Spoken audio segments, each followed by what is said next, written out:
행복한 사람입니다 하면서 인사하겠습니다. 우리는 행복한 사람입니다. 네.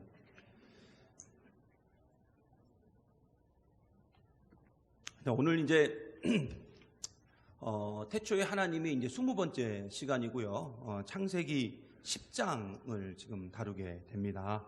오늘 어떻게 말씀 읽으시면서 어떠셨어요?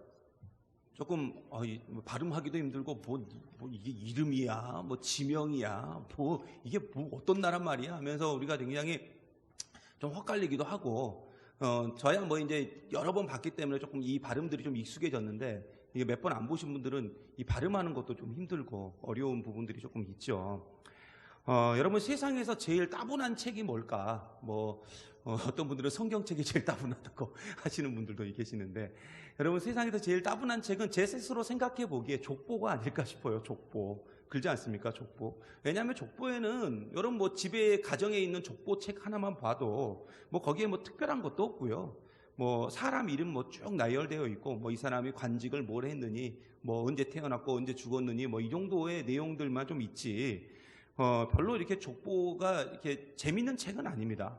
하지만 이 족보에 나오는 사람들의 이름들이 있지 않습니까? 그 이름들은 결코 우리가 무시할 수 없는 영역이고요. 그 이름 하나하나에 전부 그 스토리들이 담겨져 있죠. 그렇기 때문에 이 족보를 굉장히 무시할 수 없는 책입니다.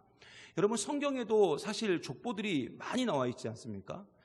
성경에 나오는 그 족보들 우리가 쭉 보면은 우리가 그 내용이 사실은 잘 이해가 되지도 않아요. 이해가 되지도 않고 도대체 왜 이 족보가 이렇게 실려져 있느냐. 특별히 역대상 같은 경우는 굉장히 많은 이름들이 막 나와요. 그렇기 때문에 더 힘들고 더 어렵고 그렇기도 합니다. 그래서 우리가 성경을 사실 읽을 때 족보 내용이 나오면 사실 대충 읽는 게 대충 읽고 대충 넘어가는 게 우리의 일반적인 모습이죠.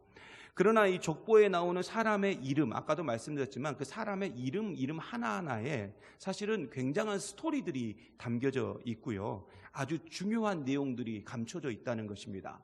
그러므로 이 성경의 족보는 어떻게 보면은 성경에 나오는 모든 내용들 중에 사실은 굉장히 가장 재미있는 책이고 흥미로운 부분이고, 일반적인 족보들 역시 사실은 따분한 책이 아니라 오히려 가장 재미있는 책이 족보지 않을까 이렇게 생각을 해봅니다.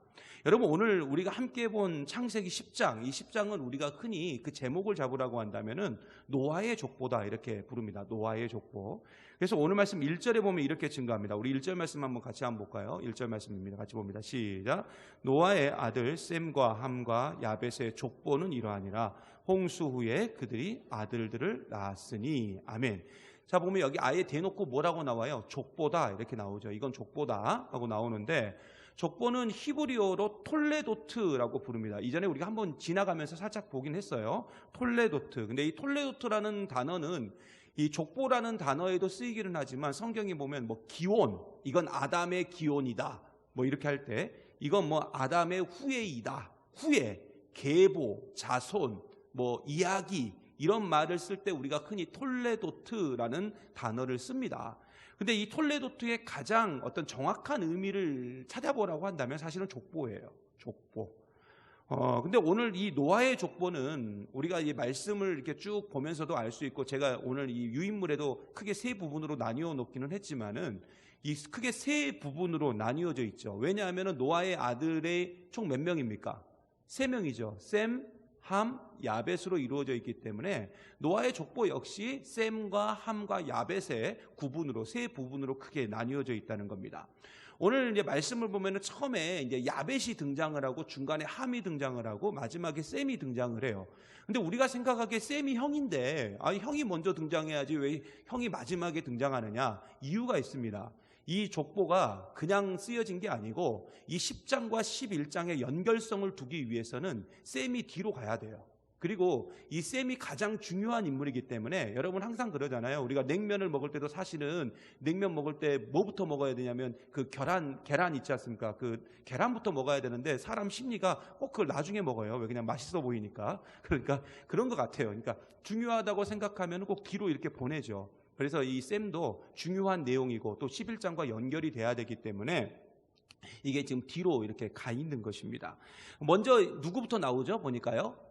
그죠? 야벳부터 나오죠. 야벳은 히브리어로 에페트라고 부릅니다. 이제 이것을 한글 이름으로 한문 이름으로 바꾸다 보니까 야벳이 됐는데 에페트. 근데 에페트라는 뜻은 뭐냐면은 확장하다 이런 뜻을 갖고 있어요. 근데 이 이름의 뜻대로 야벳의 후손들이 굉장히 여러 곳으로 확장되어서 퍼져나갔거든요. 특별히 인도 쪽으로 퍼져나갔고요. 그리고 또 어디로 퍼져나갔냐면 지금 유럽 사람들 있죠. 지금 유럽 사람들이 거의 다 이 야벳 족속들입니다. 그러니까 백인들은 얼굴이 희끄무리한 사람들은 전부 다 이 야벳 족속이고, 그리고 이 이목구비가 좀 뚜렷한 사람들 좀 있어요. 인도 쪽에 그런 사람들도 이 야벳 족속입니다. 근데 100% 인도 사람들은 야벳 족속은 아니에요. 그런데 이제 그렇다는 거죠. 그래서 그쪽으로 좀 확산되어서 갔습니다. 그런데 오늘 말씀 5절에 보면은 참 흥미로운 이야기들이 나와요. 자, 5절 말씀 한번 다 같이 보겠습니다. 5절 말씀입니다. 시작. 이들로부터 여러 나라 백성으로 나뉘어서 각기 언어와 종족과 나라대로 바닷가의 땅에 머물렀더라. 자, 이것은 지금 야벳 족속을 얘기를 하는 겁니다. 야벳의 자손들이 결국 어떻게 됐냐? 각 여러 나라 백성으로 나뉘어져 가지고 각기 언어와 종족과 나라대로 바닷가 근처에서 이들이 생활을 하게 됩니다. 그런데 여기서 이 언어대로 나뉘어졌다 이렇게 나오지 않습니까? 언어대로, 각기 언어와 이렇게 나오잖아요. 각기 언어와. 근데 이 언어가 이렇게 나뉘어진 사건이 있었죠. 그게 뭡니까? 창세기 11장에 있는 바벨탑 사건입니다. 그러니까 결국은 창세기 11장에 있는 바벨탑 사건 이후에 하나님의 심판으로 인해 가지고 여러 가지 언어들이 발생하게 되었고, 그걸로 인해 가지고 결국 그 언어별로 사람들이 모여서 나라를 만들게 되었다는 겁니다. 지금 그 이야기를 이 5절 한 절에 아주 함축해서 지금 이야기를 해주고 있는 거죠. 그러므로 우리가 여기서 한 가지 좀 깊게 생각해 보고 가야 될 일이 있어요. 그냥 5절 말씀을 쑥 하고 지나갈 게 아니고 좀 깊게 봐야 될 이유가 있는데, 그게 뭐냐면은 이 성경에 지금 나오는 이 이야기들의 그 순서들이 이 시간 배열들이 지금 뒤집어져 있는 것을 볼 수가 있습니다. 쉽게 말하면은 사실은 오늘 이 10장에 있는 이 노아의 족보는 뒤쪽에 나와야 돼요. 뒤쪽에 나와야 되고, 여기에 먼저 지금 뭐가 나와야 되냐면 바벨탑 사건이 먼저 나와야 됩니다. 바벨탑 사건이. 그러니까 바벨탑 사건이 먼저 이야기가 되고 난 후에 오늘 이 족보의 이야기가 나와야 되는데, 오늘 말씀에 보면은 먼저 족보 이야기가 나오고 우리가 다음 주에 볼 그 11장을 통해서 바벨탑 사건이 이후에 그 이야기가 등장을 하고 있다는 것입니다. 여러분, 우리는 성경을 어느 정도 알고 있기 때문에 그 알고 있는 기준으로 보니까 별로 헛갈리지 않지만, 성경을 전혀 모르는 사람이 이 성경을 쉽게 이해하려면 사실은 바벨탑 사건이 앞에 먼저 나와주고 난 후에 노아의 족보가 뒤에 나오면은 이 5절 말씀이 어떻게 되는 거예요? 쉽게 이해가 딱 되는 거죠. 언어대로 나라가 만들어졌구나라는 것이 쉽게 이해가 될 건데, 굳이 성경은 이 부분을 지금 어떻게 놓은 거예요? 뒤집어 놨어요. 굳이 뒤집어 놨다고요. 그렇다면 굳이 성경이 이걸 뒤집어 놨다는 것은 그 이유가 있다는 겁니다. 성경은 아무 이유 없이 뒤집어 놓지는 않으니까요. 분명히 이유가 있는 거죠. 그러면 이 질문에 대한 답을 찾기 위해서는 어떻게 해야 되느냐? 바로 노아의 나머지 아들들의 족보를 쭉 살펴보면 왜 이 사건을 뒤집어 놨는가에 대해서 우리가 발견할 수가 있습니다. 자, 야벳 다음에 이제 누구에 대해서 이야기가 나오죠? 이제 함의 자손들이 등장을 합니다. 여러분, 함은 그냥 히브리어도 함이에요. 함. 이건 함이에요. 근데 이 함의 뜻이 뭐냐면은 뜨겁다, 덥다, 검다 이런 뜻을 갖고 있습니다. 여러분, 뜨겁다, 덥다, 검다, 이건 어느 대륙의 이야기를 하고 있는 것 같습니까? 그저 아프리카를 얘기를 하고 있습니다. 아프리카나 동남아시아 쪽을 얘기를 하고 있는 거죠. 그러니까 아프리카 쪽이나 동남아시아 쪽에 있는 분들이 아마 그래서 함의 자손이 아닐까 하고 추측은 해볼 수 있어요. 단정을 짓지는 못하지만 많은 학자들이 그냥 추측을 조금 하기는 합니다. 여러분, 제가 아는 청년 중에 정말 함의 자손들처럼 피부가 정말로 검은 그 남자 청년이 있어요. 그 청년이 용당동에 살기는 하는데 진짜 검어요. 얼마나 검은지요? 이 청년하고 관계된 그 에피소드가 굉장히 많아요. 제가 대표적인 걸 몇 개를 좀 말씀드리면, 이 친구랑 제가 이 해외 선교지를 한 6번 정도 같이 갔거든요. 근데 이 친구랑 갈 때마다 그때마다 재밌는 일들이 발생을 하는데, 한 번은 어떤 일이 있었냐면, 우리가 외국에 이렇게 들어가면은 공항에 들어갈 때 입국 심사를 하지 않습니까? 근데 그 공항 경찰이 이 친구를 막 막아서는 거예요. 왜 그러냐면은 그 친구가 한국 사람이니까 무슨 요건을 갖고 있었겠어요? 한국 여권을 갖고 있는데 한국 사람이 아닌데 왜 한국 여권 갖고 있냐고.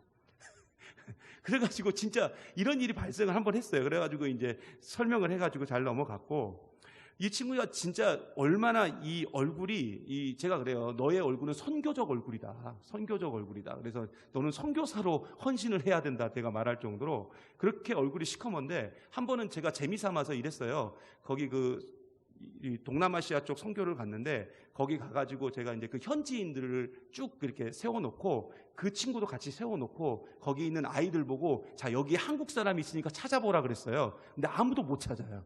어디 있는지를, 한국 사람이 어디 있는지를 애들이 모를 정도로. 또 한 번은 어떤 일이 있었냐면은, 이 친구하고 시장을 가잖아요. 그 시장, 그러니까 선교지에 있는 시장을 가면, 사실 외국인이 가면요, 아주 대놓고 이 사람들이 그 바가지를 씌워요. 근데 이 청년하고 가면 바가지를 안 씌워요. 왜냐하면 현지인인 줄 알고. 그리고 또 한 번 어떤 에피소드가 있었냐면은, 통역하는 친구가 저한테 살짝 오더니, 저분은 진짜 한국말 잘하신다고. 한국말 어디서 배우셨는지 모르겠는데 진짜 심각하게 저한테 말씀을 하더라고요. 근데 아니, 한국 사람이라고 그랬더니 깜짝 놀라는 거예요. 여러분, 근데 오늘 말씀 6절에 보면은 이렇게 피부가 검은 함의 아들들이 나오죠. 구스, 미스라임, 붓, 가나안 이렇게 나오는데, 우리가 뭐 여기 있는 내용들 다 보기에는 너무 많고, 그래서 중요한 그 두 아들만 보겠습니다. 구스하고 좀 가나안만 좀 보려고 하는데요. 먼저 구스의 자손들이 7절부터 쭉 나오죠. 7절부터 쭉 나오는데, 이 구스는 히브리어로 뭐라고 부르냐면 쿠시라고 부릅니다. 쿠시. 근데 그 이름의 뜻이 사실은 아직까지 정확하지는 않는데, 뭐 이제 일부 학자들이 그 쿠시라는 뜻이 아마 검다라는 뜻이 아니냐, 뭐 이렇게 추측을 하기도 해요. 그런데 이 구스의 자손들 중에 가장 중요한 인물이 한 명이 있습니다. 이 사람 때문에 구스를 좀 봐야 되는 거예요. 근데 그 인물이 누구냐면 바로 8절에 나오는 니므롯이에요. 니므롯. 여러분, 니므롯은 히브리어로 이게 굉장히 중요합니다. 니므로드예요. 니므로드. 여러분, 그 뜻이 뭐냐면 반역자입니다. 반역자. 그리고 그는 이 세상의 첫 번째 뭐였다 그랬어요? 용사였다, 이렇게 나오거든요. 그런데 이렇게 여기서 말하는 그 용사라는 것은 결코 좋은 의미의 용사가 아닙니다. 여기서 말하는 그 용사의 의미는 뭐냐면 다른 사람의 것을 빼앗는 사람. 그러니까 다른 사람의 것을 빼앗는 사람, 자신의 힘과 자신의 권력을 가지고 막 다른 사람의 것을 빼앗는 사람, 이 사람을 결국은 용사라고 불렀다는 거죠. 그 당시에. 이 대표적인 그 인물이 있죠. 라멕이라는 인물 기억나시죠? 그 가인의 자손 중에 라멕. 그 사람이 그런 사람인 거죠. 근데 오늘 말씀 10절에 보면 이렇게 증거하고 있어요. 자, 10절 말씀 같이 봅니다. 시작. 그의 나라는 시날 땅의 바벨과 에렉과 악각과 갈레에서 시작되었으며, 이렇게 나옵니다. 여기서 그라는 것은 니므롯을 얘기를 합니다. 니므로드, 이 사람을 얘기를 하는데, 그의 나라가 시날 땅에 어디에서 시작됐다고요? 여기 이게 굉장히 지금 익숙한 지명이고 익숙한 단어가 나왔어요. 그렇죠? 여기서 보면 시날 땅의 그 바벨이라는 곳은 여기서 뭐가 세워졌냐면 나중에 바벨탑이 세워집니다. 시날 땅 이곳에서 바벨탑이 세워져요. 결국 이 바벨탑을 세운 사람이 누구냐? 바로 이 니므롯이었다는 거죠. 이 반역자 니므롯. 그는 자신의 이름과 같이 사람들을 선동해가지고 하나님께 반역하도록 사람들을 부추겼고, 결국 그 결과물로 뭘 만들어낸 거예요? 이 바벨탑을 만든 겁니다.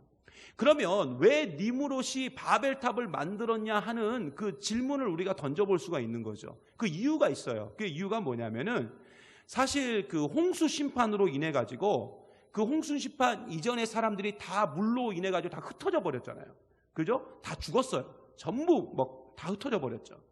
그래서 홍수 심판 이후에 살았던 사람들은 항상 비만 오면 걱정이 되는 거예요.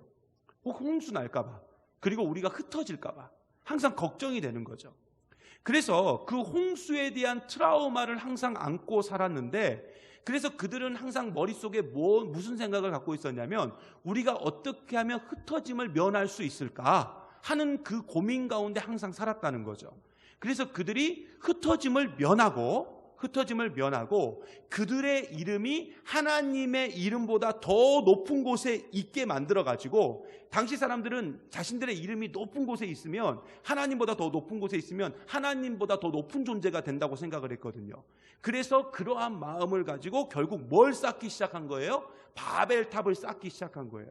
그래서 바벨탑을 쌓을 때 우리가 다음에 보겠지만은 그 목적이 나와요. 첫 번째 목적은 흩어짐을 면하자. 두 번째 목적은 우리의 이름을 높은 곳에 두자. 이게 이 목적입니다. 그러니까 그 목적을 둔 이유를 이젠 다 알겠죠. 그 홍수 심판, 그 트라우마 때문에 결국 이런 일이 벌어진 거죠. 그런데 이 바벨탑을 쌓은 주동자가 누구라고요? 니므롯이에요. 니므롯. 근데 이 니므롯은 누구의 자손입니까? 누구의 자손이에요? 그죠? 함의 자손이죠. 결국 여러분 심는 대로 거두는 거예요. 그래서 함의 자손 중에서 이런 말도 안 되는 반역자가 태어났고 하나님께 정면으로 도전하는 일까지 발생하게 된 겁니다. 여러분, 우리가 지난주에도 봤지만 함은 어떤 사람이었습니까? 자신의 아버지와 어머니의 하체를 범하는 정말로 인간 이하의 짐승만도 못한 놈이었죠. 그런데 함의 아버지와 어머니, 즉 노아와 그의 아내는 사실 하나님께서 명령하신 그 제2차 문화명령이 뭐냐면 생육하고 번성하여 땅에 충만하라 였어요. 그래서 그 명령을 지키기 위해서 노아와 노아의 아내가 부부관계, 부부 성관계를 맺기 시작했죠.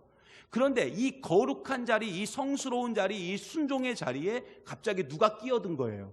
아들 함이 거기에 끼어든 거예요. 이것은 마치 하나님께서 노아와 그의 가족들에게 명령하신 대로 노아와 그의 아내가 생육하고 번성하여 땅에 충만하려고 하는데 함이 끼어들어가지고 더 이상 생육할 수 없도록, 더 이상 번성할 수 없도록, 더 이상 땅에 충만하지 못하도록 지금 함이 만들어버린 거예요. 바벨탑의 기준으로 하면은 흩어짐을 면하게 만들어버린 것입니다. 이것은 바로 하나님의 창조 질서와 그 명령에 정면으로 도전하는 일이었어요. 그리고 더 기가 막힌 것은 뭐였냐면 니므롯은 나중에 이 바벨 지역의 신이 됩니다. 그게 이제 성경의 그 역사적인 증거들이 나와요. 여러분, 니므롯의 히브리어 이름이 뭐라 그랬어요? 니므로드라고 그랬죠? 니므로드. 근데 이 니므로드라는 말은 추후에 어떤 말로 바뀌냐면 무로닥으로 바뀝니다. 그리고 무로닥은 나중에 마르둑으로 바뀌어요. 이게 똑같은 말이에요. 사실은 니므로드, 무로닥, 마르둑은 다 같은 말인데 이게 이제 시간이 변하면서 우리도 그러잖아요. 우리도 이제 사용되는 말들이 조선시대 말이 다르고 일제시대 때 말이 다르고 또 그 다 60년대 말이 다르고 다 우리 지금 쓰는 말이 다른데 의미는 다 같은 그런 말들이 있지 않습니까? 그러니까 똑같은 겁니다. 이렇게 말이 바뀌었어요. 근데 마지막에 바뀌게 된 이 마르둑은 바벨론 지역의 신입니다. 수호신이에요. 그래서 바벨론의 왕들의 이름에는 항상 그 마르둑 신을 상징하는 무로닥이라는 이름이 그 왕의 이름 앞에 붙거나 또는 뒤에 붙거나 항상 그랬다는 거예요. 그럼 결국 이게 무슨 말이냐면 바벨론의 지역, 그 바벨의 지역을 다스리는 왕은 결국 이꼴 신이었다는 거죠. 신이었다는 거예요. 그러니까 니므롯은 바벨론 지역의 최초의 왕이었고 그 지역에 자기 스스로가 뭐가 돼버린 거예요? 신이 된 거예요. 그리고 그 결과 이후의 왕들은 전부 다 그 이름에다가 갖다가 뭘 갖다 붙인 거예요? 이 니므롯을 갖다 붙인 거예요. 이게 다 이제 무로닥인데 그것을 갖다 붙이게 된 거죠. 그래서 여러분 이사야 39장 1절에 보면은 그 히스기야가 병들었을 때 이야기가 나오거든요. 근데 그때 바벨론의 왕이 그 뭡니까? 그 우리로 따지면 병원 신방을 온 거죠. 병원 신방을. 근데 그 내용이 나와요. 자, 거기 같이 한번 보겠습니다. 시작. 그때에 발라단의 아들 바벨론의 왕 무로닥 발라단이 히스기야가 병들었다가 나았다 함을 듣고 히스기야에게 글과 예물을 보낸지라. 자, 이 이름 앞에 뭐가 붙었어요? 발라단이라는 이름 앞에 뭐가 붙었죠? 무로닥. 이게 니므롯이라고요. 이게 니므롯이에요. 근데 여기 성경에 종종 이게 나와요. 이 바벨론 왕 이름 붙을 때 앞에 꼭 이게 하나씩 붙는 게 나올 때 가끔씩 있어요. 결국 함의 자손들은 스스로 뭐가 됐느냐? 스스로 신이 된 거예요. 스스로 신이 되어가지고 스스로 신이 됐다는 건 결국 뭐예요? 누구한테 정면으로 도전했다는 거예요? 그렇죠? 하나님께. 그게 함의 자손의 일생이었어요. 그게 모습이었다고요. 그리고 함의 아들 중에 또 가장 유명한 아들이 있는데 그게 누구냐면 가나안이죠. 지난주에 재수없이 그 저주받은 가나안. 근데 15절에서부터 여러분 19절까지를 보면은 가나안의 원주민들과 그 지역의 경계가 정확하게 나옵니다. 너무 정확하게 나와요. 마치 보고 있는 것처럼, 지도를 보고 지금 말하고 있는 것처럼 정확하게 이야기를 해요. 그리고 거기에 지금 누가 살고 있는지까지 정확하게 이야기를 합니다. 근데 다른 부분은 그냥 대충 넘어갔는데 이 부분만큼은 너무 정확하게 지금 이야기를 하고 있거든요. 자, 15절에서 19절까지 있는 내용을 한번 우리 천천히 같이 보겠습니다. 시작. 가나안은 장자 시돈과 헷을 낳고 또 여부스 족속과 아모리 족속과 기르가스 족속과 히위 족속과 알가 족속과 신 족속과 아루앗 족속과 스말 족속과 하맛 족속을 낳았더니 이후로 가나안 자손의 족속이 흩어져 나아갔더라. 가나안의 경계는 시돈에서부터 그라를 지나 가사까지와 소돔과 곰모라와 아드마와 스보임을 지나 라사까지였더라. 굉장히 자세하게 지금 쓰여져 있죠. 그렇다면 어떻게 해서 이렇게 정확하게 기록할 수 있었을까? 자, 이건 다시 우리가 원점으로 돌아가 보면 알아요. 자, 창세기는 누가 썼다 그랬죠? 그죠? 모세가 썼습니다. 모세가 언제 썼느냐? 이스라엘 민족이 가나안 땅을 점령하기 바로 그 이전에 모세가 썼습니다. 여러분, 우리가 알다시피 창세기는 이스라엘 백성들이 가나안 땅에 들어가서 그들이 어떻게 살아야 될지, 그리고 그 가나안 땅이 이스라엘 민족에게 어떤 의미인지를 알려주는 교과서예요. 교과서. 여러분, 근데 우리가 지난주에도 우리가 함께 보았지만은 가나안의 형제들의, 가나안은 어떤 저주를 받았냐면 형제들의 종의 종이 되는, 그죠? 형제들의 종이 되는 저주를 받았어요. 그런데 이 저주가요, 사실은 성경을 보면은 그대로 이루어집니다. 그대로. 왜냐하면은 셈의 후손이 누구냐면 이스라엘 민족이거든요. 셈의 후손이 이스라엘 민족인데 그 셈의 후손인 이스라엘 민족이 나중에 결국 어느 땅에 들어가게 됩니까? 하나님이 약속하신 가나안 땅에 들어가게 되죠. 근데 그 가나안 땅은 그때 비어 있었습니까? 아니면은 누가 살고 있었습니까? 다 살고 있었어요. 누가 살고 있었냐면 방금 그 15절에서부터 19절까지에 있는 내용에 있는 그 족속들이 거기에 다 살고 있었어요. 거기 다 살고 있었다고요. 근데 이 사람들이 그 땅에 살면서, 저는 이 성지순례를 가보지 않았지만 다녀오신 분들도 여기 계실 거예요. 근데 갔다 오신 분들이 이스라엘 땅을 아시는 분은 아시겠지만 어떻습니까? 우리가 기본 상식적으로 알고 있지만 그 땅이 어때요? 굉장히 척박하죠. 그죠? 우리가 알고 있기로 굉장히 척박하고 정말 농사 짓기도 힘들고, 그런데 하나님이 뭐라고 말했냐면 그 땅이 어떤 땅이라 그랬어요? 어디서 젖과 꿀이 흐르는 땅이라 그랬어요. 근데 거기가 척박한 땅인데 거기가 왜 젖과 꿀이 흐르는 땅이 되었을까? 그리고 이스라엘 민족이 나중에 그 정탐꾼을 이렇게 보냈는데 정탐꾼이 어떻게 뭘 들고 와요? 포도송이, 엄청나게 큰 포도송이를 어깨에 메고 올 정도로 농사가 잘 됐단 말이에요. 그러면 그 이유가 뭐냐? 이 가나안 사람들이 거기서 오랫동안 정착하면서 거기서 뭘 한 거예요? 그 땅을 전부 개간한 거예요. 경작한 겁니다. 이게 살 수 있게끔, 사람들이 살 수 있게끔 만들어 놓은 거죠. 그런데 그런 땅에 결국은 누가 들어가게 된 거예요? 이스라엘 민족이 들어가게 된 거예요. 근데 한번 여러분 잘 생각해 보세요. 그 경작과 개간은 사실 이 성경이 쓰여졌을 당시에 누가 하는 일이었냐면 종이 하는 일이었습니다. 그러니까 이 가나안 족속들은 자기들이 먹고 살려고 땅을 경작했는데 정작 이 땅을 누구한테 다 나중에 뺏겼어요. 이스라엘 민족에게 뺏겼죠. 그러니까 이 사람들이 땅을 경작했던 것은 종이었기 때문에 땅을 경작한 거예요. 종이었기 때문에. 그리고 나중에 이스라엘 민족이 그 안에 들어가서 살았을 때도 이 사람들이 거의 다 대부분 노예가 되고 종이 되거든요. 이스라엘 사람들의. 또 가서 뭐 하는 거예요? 종이니까. 또 그 땅 경작하고 있는 거예요. 그러니까 종이 된 거죠. 진짜 말 그대로 종이 된 거죠. 그러면 결국 이 말은 무슨 말이냐? 하나님의 말씀은 1.1획도 땅에 떨어지지 않고 그대로 이루어졌다는 것을 지금 볼 수가 있는 겁니다. 그리고 오늘 말씀에 보면 마지막으로 무슨 족보가 나와요? 셈의 족보가 나오죠. 근데 이 셈은 히브리어로 쉔입니다. 쉔. 근데 이 쉔은 어떤 뜻이 있느냐? 이름 또는 명성, 이런 뜻이 갖고 있어요.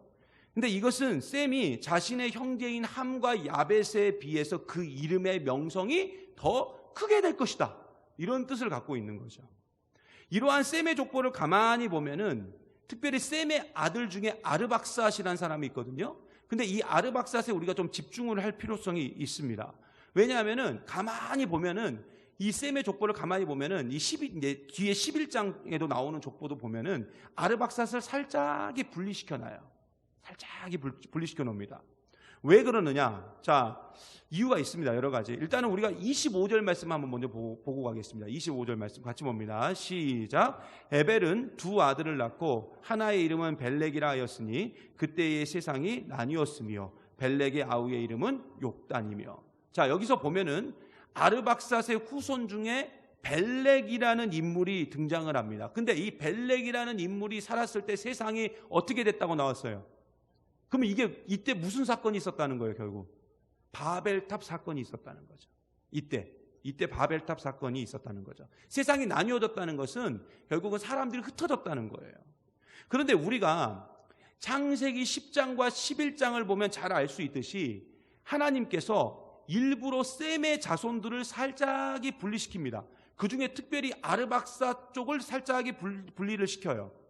이걸 보면서 우리는 겉으로만 보면은 하나님이 그냥 인류를 흩으시는 것처럼 보일 수 있지만 그 속을 가만히 지켜보면은 하나님은 그 과정들을 통해서 사실은 셈의 자손들, 특별히 아르박삿의 그 자손들을 지금 보호하고 있는 것을 우리가 볼 수가 있어요.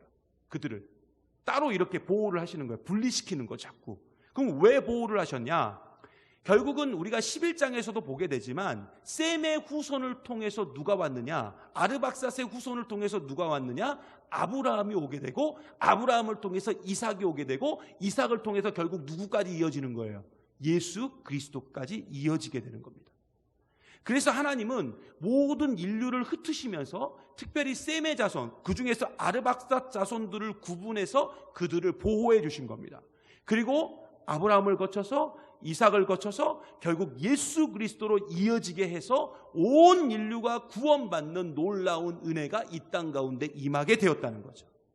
결국 여러분 잘 들으세요. 여기 헷갈리시면 안 돼요. 결국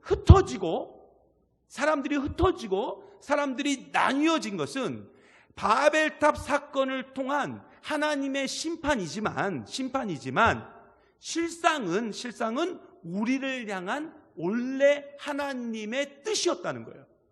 그러니까 흩어지는 것 자체가 하나님의 뜻이었다고요. 예전에 어떤 분이 그러더라고요. 영어 공부를 막 하는데 너무 화가 났대요. 그러면서 그때 바벨탑만 안 쌓았어도 내가 이렇게 영어 공부 안 했는데 왜 쓸데없이 바벨탑을 쌓고 언어가 갈라져가지고 이렇게 내가 영어 공부를 하냐. 그래서 막 혼자 화를 냈대요. 근데 어차피 갈라지게 돼 있었어요. 왜? 하나님의 원래의 뜻은 뭐냐면 흩어지는 거였거든요.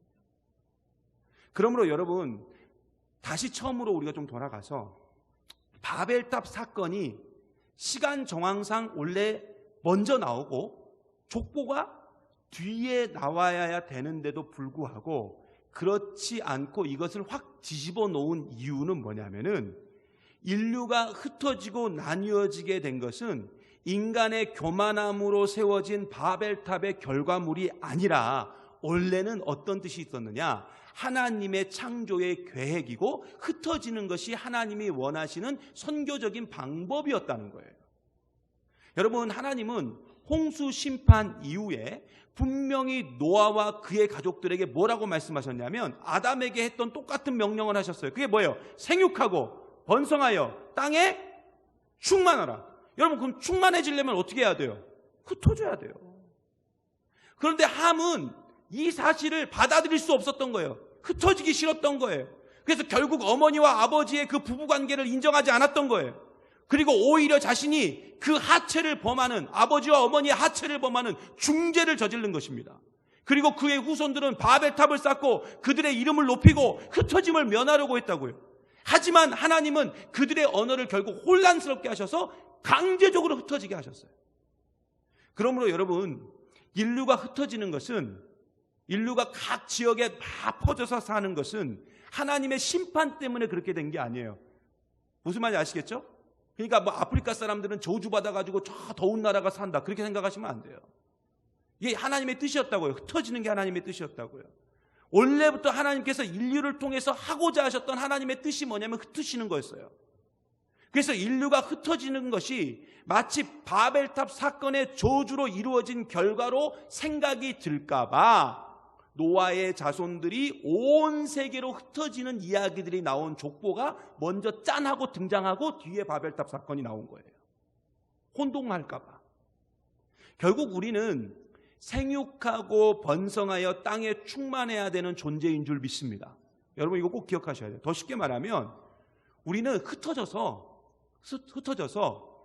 복음 전하는 자가 돼야 된다는 거예요.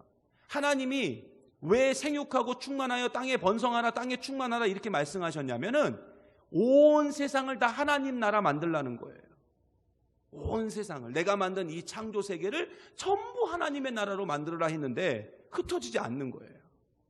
그 대표적인 예가 예루살렘 교회 아니었습니까? 성령 충만함으로 교회가 세워졌는데 엄청난 부흥이 있었고 교회가 세워지고 그 예루살렘 교회라는 이름을 갖게 되었죠. 근데 그들이 흩어졌어요, 안 흩어졌어요? 안 흩어졌어요. 분명히 예수님께서 뭐라고 말씀하셨어요? 사도행전 1장 8절에 오직 성령이 너희에게 임하시면 너희가 권능을 받고 예루살렘과 온 유대와 사마리아와 어디까지? 땅끝까지 이르러 내 증인 되라 그랬는데 예루살렘에만 주구장창 머물러 있는 거예요. 그러니까 하나님이 애따 안 되겠다 해가지고 사도 바울을 들어 써가지고 어떻게 합니까? 핍박을 가하게 되고 스데반 집사님이 죽은 이유로 인해가지고 결국 다 흩어지게 된 거죠. 그리고 흩어지니까 결국 어떻게 된 거예요? 안디옥 교회도 생기고 안디옥 교회를 통해서 또 온 세계에 교회가 세워지게 된 건 아니겠습니까? 그러므로 우리는 언약의 백성으로서 복음을 전하는 자로 세워졌음을 우리가 반드시 기억해야 될 줄 믿습니다. 우리의 의무는 흩어지는 것 외에는 방법이 없어요. 여러분 오늘 말씀에 시간이 좀 많이 갔는데요. 오늘 말씀에 나온 족보 역시 어떤 족보냐, 그 제목을 좀 붙이라고 한다면, 별명을 붙이라고 한다면 흩어짐의 족보다. 오늘 막 흩어졌잖아요. 계속 흩어지잖아요. 근데 이제 잘못 흩어진 데가 좀 있어서 문제죠. 근데 오늘 그 족보에 보면은 사람의 숫자가 총 몇 명이 등장하냐면 70명이 등장을 해요. 야벳이 14명, 함이 30명, 셈은 26명. 얼른 더해보면 몇 명입니까? 아니, 답을 말했으니까 그냥 말해도 되잖아요. 70명. 그죠? 뭐, 또 여기서 계산하고 있어요. 거기서 다 써가면서. 뭐 70명이라고 얘기 다 해놨는데 뭘 또 뭐 그걸 계산을 해요. 70명이죠. 여러분, 그 누가복음에 보면은 예수님께서 제자들을 불러가지고 전도 파송을 하는데 그때 몇 명의 제자를 불렀냐면 70명의 제자를 부릅니다. 그리고 그들을 전도 현장으로 보냈어요.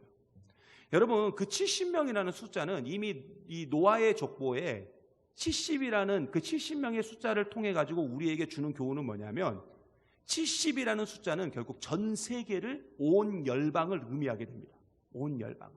그래서 예수님이 특별히 70명을 부르신 이유는 그런 의미가 있는 거예요. 이제 너희들이 온 세계에 가서 이 복음을 전해야 된다 하기 위해서 70명을 부른 거예요.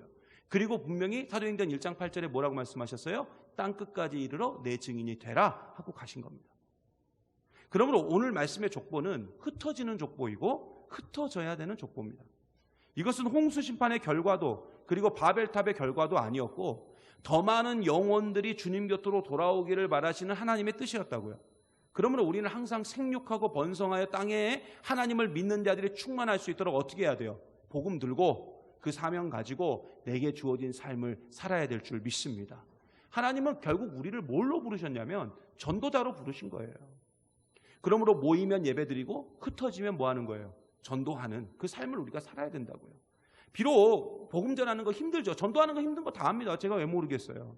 근데 우리가 복음을 전하며 사는 것이 힘들다 할지라도 분명한 것은 뭐냐면 내가 누구인지는 좀 알고 살았으면 좋겠어요. 내가 그걸 좀 잊어버리면 이제 다 끝나는 거예요. 나는 전도자로 하나님이 나를 부르셨고 내가 세워진 곳에서 내가 해야 될 일은 뭐 하는 것밖에 없는 거예요. 복음 전하는 것밖에 없어요. 그게 우리의 사명이라고요. 그러면 내게 주어진 삶의 현장에서 늘 흩어져서 주의 복음 전하고, 이 흩어짐이 단순히 우리 용당동만 있으면 안 된다 그랬죠? 제가 이걸 어디로 올라타야 된다 그랬어요. 동천으로 올라타가지고, 그죠? 순천 전역을 다 잡아 돌고, 이게 어디로 가야 돼요? 순천만으로 가가지고 어디로 가야 돼요? 저 태평양까지, 그리고 전 세계로 이어지는 그러한 결과가 우리 가운데 있어야 될 줄 믿습니다. 이제 용당동 이제 이 실개천 그만 벗어나시고, 그죠? 우리가 온 세계로 나아가 주의 복음 전하고 여기에 많은 영혼들이 주님의 교회를 세우고 또 주님의 교회를 만들어가는 그 은혜가 우리 가운데 있기를 간절히 소망합니다. 여러분 이 시간